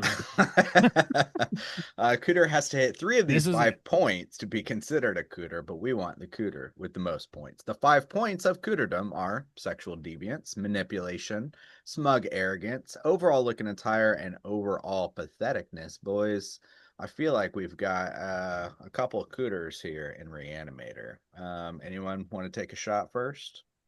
Who should we start with? West? We want to go It's West tough first. to say who to start with. We can Yeah. start Neck with and West. neck. We got at least West, 2. smug arrogance, Check. manipulation, I feel like, I mean, Check. Dr. What's Hill, though. and then Doctor. like, Oh, yeah. Sexual We're- deviance. Oh, yeah. We can do There it at the is- same time. there's- Let's go. His sexual deviance makes up for his lack of anything else on the cooter. I don't even think he's gonna lack on anything else, but you're correct. He might No, hit, he I- might hit all 5, honestly. So. Yeah. He Okay, redefines giving head. It's fucked. Whoa, Randy. Randy. God. I am. Ah, That's like the I most can't- derivative Go to your hack corner. joke imaginable. Go to your Guys. corner now. All right, so sexual deviance super high. He also has the smug arrogance and the Mhm. manipulation. Yeah. Overall look and attire, he's a walking head. He's walking. I love the look and attire of a body with a plastic head. I That's think true. that's looking great, Yeah. personally. But patheticness, actually He having steals a lot of a shit. file of somebody's hair and shit. And is that, yeah. quite And pathetic. all of his entire celebrity, his entire career is based off other Yeah. people's work. He just That's steals true. shit. That's The only true. thing he allegedly invented was like a new way The to laser, lobotomize yeah. people. Yeah, which, that's like, true. That's pretty Cool. sick, though. With I- lasers. It looks great. Big lobotomy fan Congrats. over here. Yeah. So Big- actually, Ooh. yeah, I mean, maybe looking at tire Lobotomist. is a stretch, but he hits pretty hard on those 4, though. I think Quite he hits high. double on sexual deviance, personally. Is there such a Randy. thing? Can we give extra credit? Extra credit for the crew. So I don't think West is gonna hit at West is least like- 3. So Yeah. he's not gonna hit the sexual deviance. So he's gonna hit manipulation, smug Mhm. arrogance. Is he pathetic though? Maybe he's not that really pathetic. Kinda. I mean, I don't know. I think like like this level of Blind obsession and stuff, ambition, like yeah. just blind, like completely blind ambition. I think Yeah. it's, I don't know, like somebody who's Even willing at to the torch, end, he's like, "Save my work." yeah, torch his Damn. own life and everybody else's so Yeah, that he damn it. can do this thing. Oh, what happened? Oh, did we lose Bob? That's not good. Oh, That's never happened before. yeah. I'll Whoops. take a I'll take a break, or well, I'll just keep it rolling until he'll show back up, hopefully. Do And we? that's Do the we? show. Yeah. Great Now, job, But shut before everyone. we- down. Before we get out of this section, do we comment on Dean Halsey's sexual deviance? Because doesn't he come and like hold Megan down during that scene? Oh yeah, but he's like Oh, a yeah. lobotomized zombie, though. I kind of That's true. take it for granted that he's Oh, not that's himself. extra fucked up. Yeah, we didn't even talk about that. It is though. fucked up. Yeah, though. oh, for We should- sure. It's So- worth bringing up. Bring it up. Yeah. Yeah, bring so it up. well, I mean, if we're going to say, okay, he's lobotomized enough to where he has no clue what's going on, then it's like, all right. But that was when I saw him even being present in that scene, I was like, oh gosh, like Yeah, no, Yeah. I see that for sure. I don't But- think he and has the other also- things though. And also, at some point, he does come in clutch and starts fighting on her behalf. So there's something in him. That's true. Yeah, Somehow, that's true, that's yeah. not what pushes him Yeah, past that yeah, point. yeah. So I don't know. All right, yeah, no, he's a You got pretty cool point. guy then. Never mind. Yeah. I'm just Coolest checking in guy I with ever Bob. knew. Oh, he's working on it, so he must have had a computer problem. Maybe his Must have. computer, like. I'm gonna have to take a quick restroom break. Okay. Yeah, go for it. Ooh. All right, now let's talk about what we really think Yeah. about those Okay. guys. These sons of Damn. bitches. Now. I do it all the time. So have you guys Yeah, ever toured here in Korea? Have you ever been to Korea on tour or anything like that? Never been to Korea. We done like like did like I don't know, Indonesia. We're going somewhere over there next year. I know obviously it's just on that side of the world, but we're doing Japan and then hitting a bunch of other places over there. So Okay. yeah, never played in South Korea. Is there much of a rock music scene in South Korea? It's not really like on the local side. Like I do go to local shows and like they're well attended, but like in the general like society, it's not that big. But like Oasis is playing here next week, and like I went to a Muse show a couple weeks ago, and even Mhm. like Bomb the Music Industry was here like last year, and they sold out the venue that they were in. So like when people come, they usually get like Wait, a wait, really wait. good reaction. It's Bomb just music industry broke up like 8 years ago. or no, what was it? Joe, but Jeff Jeff was Rosenstock? here, right? Yeah, Jeff was Okay, here. all right. Yeah. So and Sorry. he did Favorite really band, like gotta he's chime in. or maybe twice.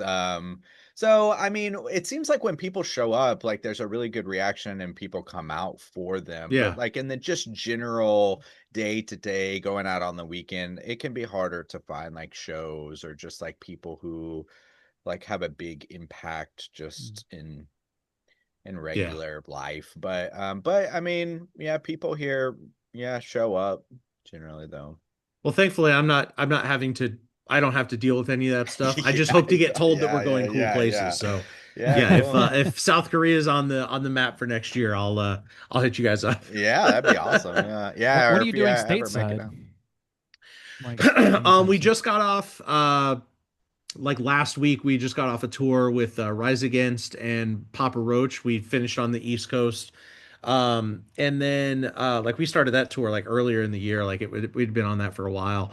And then we're doing probably the next stateside thing we're doing is we're doing a big tour next fall. But as far as in the States, I don't know if we're really going to be doing much before that because we hit the States really hard this year and last year. So we're taking a little bit of time to breathe a little bit. Gotcha. Fair enough. Yeah. Hey, welcome back, Bob. Bob, you're on mute. Still on mute. Hello, Oh, there we go. hello. Yep. Everything Gotcha. There okay? it is. Yeah, I don't know. My computer was just like, Shut no down. more internet Oh, for God. now. And then it was like all the internet. I don't know what Yeah. happened. Sorry about that. So we just got to But we- start over. Okay. We got, yeah, from the And top. from You- the top. One more time. guys got another 2 hours. Here comes the theme. Got some housekeeping. Oh God.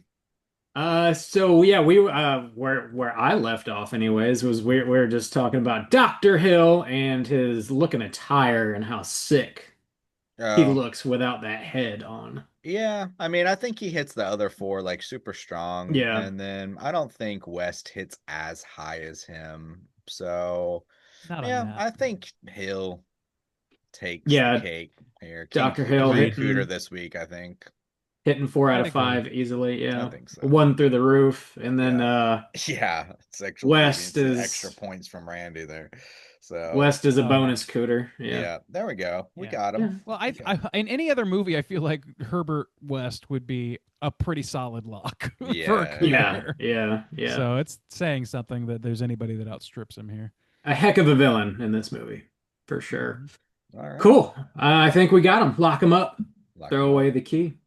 You guys want to talk about what else we've been watching this week? Sure. Do it. Let's do it. Hey, gang, what you been watching? Chris, you been watching anything else good here lately? Oh, yes. And I wish I would have prepared for this because I'm having that thing where I'm drawing a blank We can on. come back do to it. you. Yeah, we can come back to you. Yeah, man. come back to me. We Come did back not to me. tell you to prepare Yeah, for that's this either. that's Randy. on ours. And we don't do That's it on every us. episode. So. We don't do it No, every come back. episode, Come yeah. back to me. Yes. Randy, what else you been watching this week? Yeah, I've watched a few things. Well, first I'll start with something I've been playing. I mentioned UFO 50 not long ago. I've been playing a lot of those not mini games. They're kind of full games. I assumed it'd be like WarioWare, compilation like game, blown yeah. out, but it truly is like a compilation of interesting small indie NES style games. Some of which are pretty ambitious. I think I mentioned Mini and Max, which was probably my second favorite so far. And then I started playing one that I had seen people talk about a lot, which Party House, I think it's called, which is a little bit of a puzzle game or whatever, a deck building kind of thing or whatever. And it's fun. I don't think it's as fun as the other two games. Night Manor and Mini and Max are still the top of the heap on that. But I've been enjoying that game overall in general, like a lot. I'd recommend. I think it's like $20 for Switch, which for a Nintendo product is pretty good right now. That's like not they're Switch 2 charging out the exclusive, fucking right? Because I ass. know you're running on Switch 2. No. That's just what I have. It's on Steam. It's on all the other stuff. Oh, okay. Oh no. Okay. Yes. I did I did not finish this movie, so it tells you where I'm at with it. A movie called The Exam that Beck and I were just like, we'll throw this on. It was like a more recent movie. It's I think English movie about some people that are like up for some like sort of prestigious job that they don't know a lot about, and they're in this room. It's kind of like a less Art Deco-y version of the Men in Black training session, basically, and they are given very little information and told that you'll be eliminated if X, Y, and Z, and then they have to figure out what's going on. It was just not very good, man. It was like the writing was very painful, the acting was not much better, and it was the only thing that kept it going was the mystery of what this company is that they're trying to work for or whatever. It wasn't enough to sustain me, so we bailed on that. And now we get into some bummer territory. So I watched. I hesitate to even bring this up because I don't even really want to give this movie a lot of air. A movie called Megan is Missing, which I had heard. I knew by title alone on lists of like underrated found footage movies or found footage movies that flew under the radar or whatever. And I saw it on Tubi or some such. And I was like, you know what? Yeah, I'll check it out. It's I'm looking for a spooky movie right now. It's Halloween season. I love found footage. That's known about me. So I'll check it out. And buddy, that is not a traditional horror movie. That is. So it's oh man, I don't even know where to begin. It heavily features sexual assault. Heavily. It is. I man, I struggle to even talk about this. It might very well be the movie I had the worst reaction to out of any movie I've ever seen. Like we've talked about Solo, we've talked about Martyrs, we've talked about like a Serbian film. No shortage of some of the movies best known as the most disturbed film people have ever seen.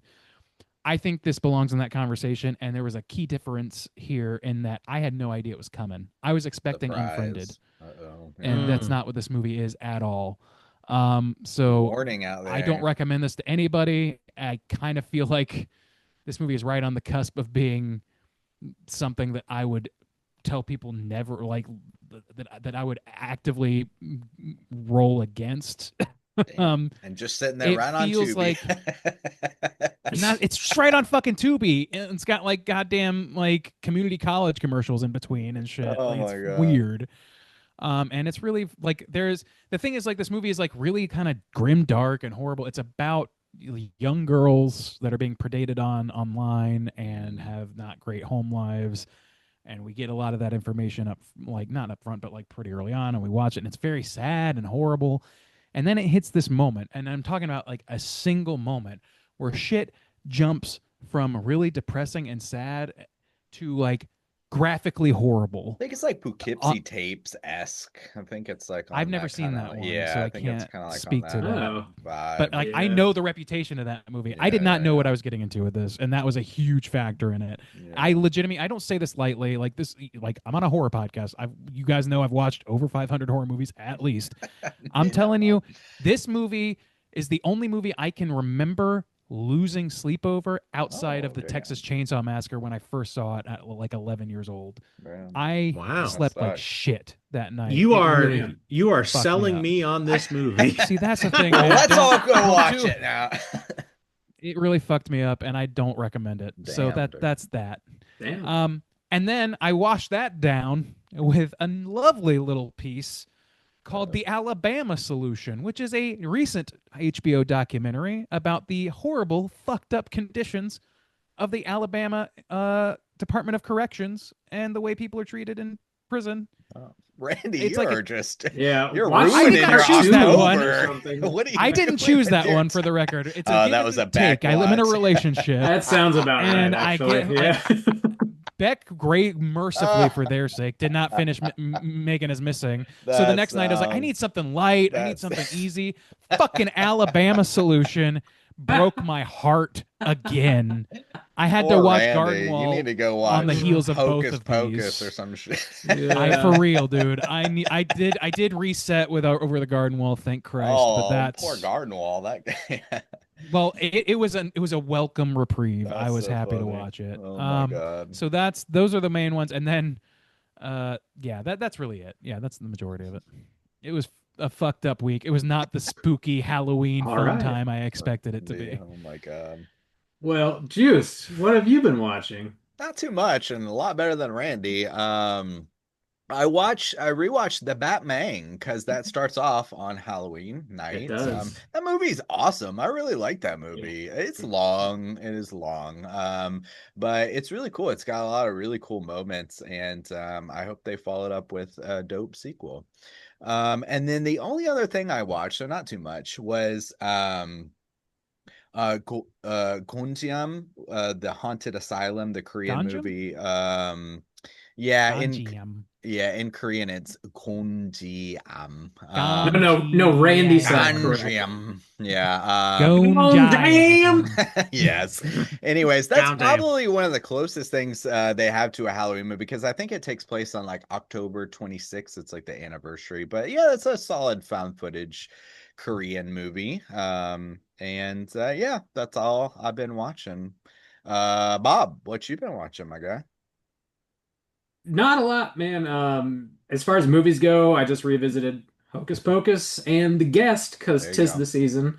Outside of that, I just been in New York for a while. Went there specifically to see John Carpenter live in concert, which was super fun. He was up there with his full band, with his son and his godson, playing at this venue that was just this giant abandoned warehouse that they turned into a venue. It was Cool. massive. It was way bigger than I was anticipating it being.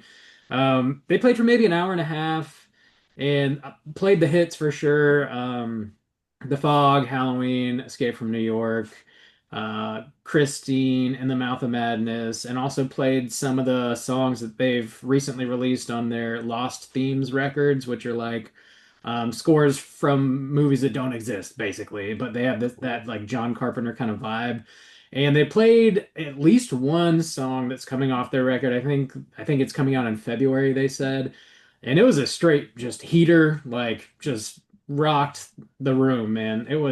They sounded incredible, honestly. So I know they don't play a whole heck of a lot, but if you happen to get the chance to go see them, I would very highly recommend it. I was cheesing the whole time they were playing. They got the lights going on, and they've got a huge screen behind them playing like short little cutscenes from the movies. So yeah, it was great. That's really all I've been doing and watching. Chris, what you been watching, Yeah. man? Actually, quite a few awesome things. I recently saw Lurker. I don't know if you guys have seen that, but I think it's just getting out of the theaters, but just came out, and just a really tense, interesting look at what happens if a fan of an artist is able to get themselves into that artist's inner circle of friends. And it is just one of my favorite things I've seen this year. Like it's really, really good. So yeah, I saw that. Last night I revisited La La Land for like the 10th time. I just think that's a perfect movie. I love it so much. Also watched today the first episode of Chair Company, which is Tim Nice. Robinson's new show on HBO, which is as weird as you would think it would be. Um, and then I last week had a friend of mine who hadn't seen Weapons yet, so I went and saw that again, which I really really like that movie. So I was happy to be able to see it one more time in the theater before it's gone. Wow, I'm surprised it's still in the theater. That's great. Yeah, there was one. I live in a pretty small town in Florida, and there was a theater that was still playing it. So Okay. we hopped on it, which I was happy about. Nice. Yeah, that's a good Yeah. one. Right on. Well, we do have two voicemails to get to, so let's jump over to our hotline screams. Hotline scream.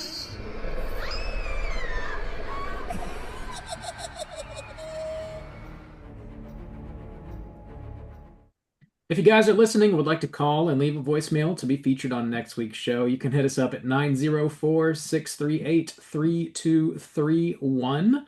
First up, we're going to hear from our friend, the librarian. Let's hear what she's got to say. Hey, ghouls and gals. I'm here. No, you're not. I just muted myself. Anyway, hey, ghouls and gals. I'm here to talk about Re-Animator. This better be a ring-a-ding 5 stars because, God, what a perfect movie. Herbert West, you are my little gay boyfriend forever. He just has so many straight-up cunty lines, like, cat dead, details later. And in the beginning when he says, like, I gave him life. Like, okay, diva. And of course, the most iconic line in all of cinema, which is, who's going to believe a talking head, get a job in a sideshow? Work, bitch! I love him. I could make him worse. The end. Bye! See, that's how you spell validation right there. The kids, they're saying it. They're out there saying it. Kids. I love the opposite of I could fix him. I could make him worse. Yeah. That's our librarian. Just embracing who your partner is, you know. Oh, That's what it's about. Thank you. Thank you for that. That was fantastic. Love hearing from the librarian. Next up, we're going to hear from our biggest fan, Nos. Nice. What's up, Straight Chilling crew? It's your biggest fan here again, Nos. And I hope I don't I hope I don't robot out this time. Maybe it's because there's working in the streets and like the service cables and stuff are in there, so sometimes I lose service, so maybe it's that. So let's hope I don't lose service now. But to finish what I was saying, so I watched Hocus Pocus October 1st. I watched what was the second movie I watched again? Oh yeah, Wolfman. That movie was like total garbage. Wolfman 2025. I mean, then third, I watched Corpse Bride, Soju told you all last week that was kind of disappointing, and I agree. It was my first watch. I heard so much about it, like good stuff and this and that, but I don't know. It felt short. Something short. I don't know what, but that's it. Then the fourth, I didn't have time to watch anything because I went to a Pierce the Veil concert. It was awesome, and I loved it. Then the fifth, we watched It Follows. Great movie. Now I didn't watch anything since that because life, you know. Okay, but I'm planning on watching The Nightmare Before Christmas tonight, and then maybe, sad to say, but pirate VHS Halloween because Shudder doesn't exist in Belgium. Also, speaking of, I might be calling less than every week now because apparently calling from Belgium to America or the US is $5 for the minutes I call. So that's a lot. So I'll be sending emails when I sometimes I'll be still calling but also sending emails so that you still get your biggest fan ever. Oh my god. Yeah. But anyways, bye-bye guys and stay chilling. That's so $5 funny. a He's been minute. calling for like 3 months straight. Sorry about your phone bill. My dude buddy. doesn't check the bill that close, I don't Oh think. my god. 3 things I need to address there. One is I think you can call from like Google Voice will give you like a free phone number, right? That's what we use for our Yeah, that is what we for use. our so your get Google yourself account, get yeah. yourself a Google number, my guy, and you can call free from there. The second thing is he oh wait, what was the second thing? Oh, I missed out on something. The You third one is Corpse viscerally Bride? reacted to Nightmare Before yeah, Christmas. don't watch Oh, Nightmare yeah. Before Christmas yet. You get that's the first movie you watch heading into Christmas season. So save that for November 1st. You probably already watched it at this point, but I Hughes say is such like, an you get that. orthodox horror fan. It's He must not- follow it- the rules. It's how the people of Christmas Town experience Christmas. That's every Christmas movie. That's what Christmas movies are. How regular people experience Christmas. So save Regular it. skeleton November haunted men. 1st. Yes. But there was one more thing, but it's fine, whatever. Chris, do you have a specific time of year you prefer to watch Nightmare Before Christmas? Easter. It is definitely a Christmas movie for our household. Yeah, we lean more into Home Alone personally, not Oh, horror yeah. adjacent, but the top of the heap as far as Christmas movies go. It I mean, cannot be topped. That kid's basically murdering He's definitely a people. serial killer. Yeah, oh, Beans, especially when it gets into the 2 sequel dead when he men. when he's throwing the bricks off the Yeah. skyscrapers man. and just hitting him in the face. Oh, yeah, that's Bricks basically of a all horror movie. things. Yeah. There is that edit of Home Alone in it's on YouTube that somebody made where they made it into a horror movie, which is one of my favorite things. It's so That good. is great. That is very good. Nice night for a neck injury. Better Watch Out is a good movie for you to watch this Christmas. I'm just gonna let you know. Better watch out. Yeah. I haven't seen yeah, that. you mentioned It Follows too. It Follows. It might be a good rewatch for this year too. I haven't seen that in a little bit. Yeah. Solid Cool. stuff. Thanks Thanks for for calling, us. Nas. Calling Google next time. Oh, Yeah. he was saying Shudder. That was the third thing. Shudder also too. So Shudder is also not in South Korea, but I just watch on a VPN. If you there's free VPNs you can log in to like Virginia or like Oregon or something, and you can watch Shudder through there. That's how I watch Virginia is for horror lovers. So there you go. Sign in there. Precisely. Again, if you guys would like to call and leave a voicemail for next week, hit us up at 904-638-3231.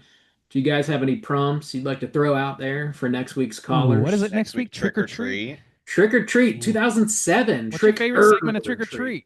Yeah. Or also too, I was gonna say, what's your favorite? I think we've done this before, but what's your favorite candy to get like for Halloween? Like, what are you hoping you get out of the basket? You know, or what's your least favorite too?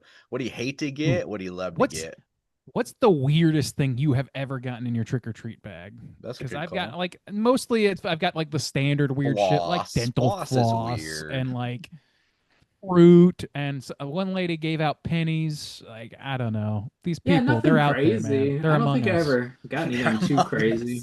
They're What's among super us. weird? It's like those sweet flavored flosses. It's like cotton candy floss. It's like this feels like it's doesn't feel right. It's not super weird, and it technically doesn't go in the bag, but there's a guy in our neighborhood that literally just hands hot dogs out to all the kids. He has That's his grill rad. in the front. He's got a huge ice chest just full of uncooked hot dogs, and all night he's just grilling hot dogs, and all the Nice. kids that come by, he just hands them a hot dog. That's And awesome. and I'm just like, Damn. that's pretty sick. All right. I Yeah, back you're it. giving them energy to keep going, you know? Balance Yeah, out that protein. sugar. Yeah. Yeah. Iron helps us play. Cool, huh? Heck yeah. That's right. Yeah, call in. Let us know if you've got anything super weird in your bag, or if not, what your favorite is and what your least favorite is. So yeah, we're talking about Trick or Treat next week from 2007. And that one just got re-released into theaters, I think, this week. It might be playing Yep. in a town near you. So I didn't know that. you can definitely watch it at home, but you might be able to watch it in the theater if you'd like to do so. So check that out and get ready for next week's show. Again, Chris, thank you so very much for sitting in with us tonight. We greatly appreciated having you on, and hopefully you enjoyed your time with us, man. That was awesome. Thank you guys for having me. Appreciate it. Chris, Yeah, is there anything? Oh, go on. yeah. I was gonna say, is there anything you'd like to mention? Anything you got going on you want to plug? I would say probably the only thing is the latest film that I scored just was released for streaming. It's called The Plastic Men. It's a Vietnam War era drama slash horror film that if people want to watch that and listen to it and hopefully like the music, let me know what you think. Other than that, we're Underoath is doing a couple things next year, but until the fall we're being pretty quiet. So just hit me up on the internets. I'm all about chatting with people. So Awesome, man. Awesome. Yeah. Thank you so much. Yeah, thanks again, brother. yeah, thank you guys. So yeah, check out Trick or Treat, and until next week, as always, all you mother truckers, please keep chilling. Get a job in a sideshow.